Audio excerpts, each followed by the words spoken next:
पूरे देश में आतंक मचाने वाले बस दो भाई है। नमस्कार, शिवशाही पैठणीमध्ये सर्वांचं स्वागत। आज मी तुमच्यासाठी special Yeola all over Paithani घेऊन आलोय। ही कथा आहे दोन मित्रांची, शुभम नाकोड आणि गौरव क्षत्रिय यांची। त्यांनी पारंपरिक पैठणी व्यवसायाला तंत्रज्ञानाची जोड देत यशाची नवी शिखरे गाठली। येवल्यातून सुरू झालेला हा प्रवास आता संपूर्ण महाराष्ट्रात आणि त्याही बाहेर पसरला आहे। शिवशाही पैठणी नेटवर्कच्या स्थापनेने घरगुती महिलांना बिझनेसच्या संधी दिल्या। फेसबुक, यूट्यूब आणि इंस्टाग्रामच्या माध्यमातून त्यांनी महिलांना आत्मनिर्भर बनवले। आता घरबसल्या पैठणी विकून त्या आर्थिक स्वातंत्र्य मिळवत आहेत। पारंपरिक आणि ट्रेंडी पैठणींचा संगम करून शिवशाही हा ब्रँड नावारूपाला आला आहे।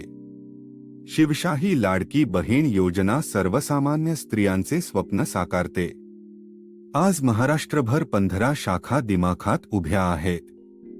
शिवशाही पैठणी म्हणजे केवळ वस्त्र नाही, तर मराठा संस्कृती, इतिहास आणि परंपरेचे प्रतीक आहे। मानाचा सलाम शुभम नाकोड आणि गौरव क्षत्रियांना, ज्यांनी या अद्भुत प्रवासाला सुरुवात केली।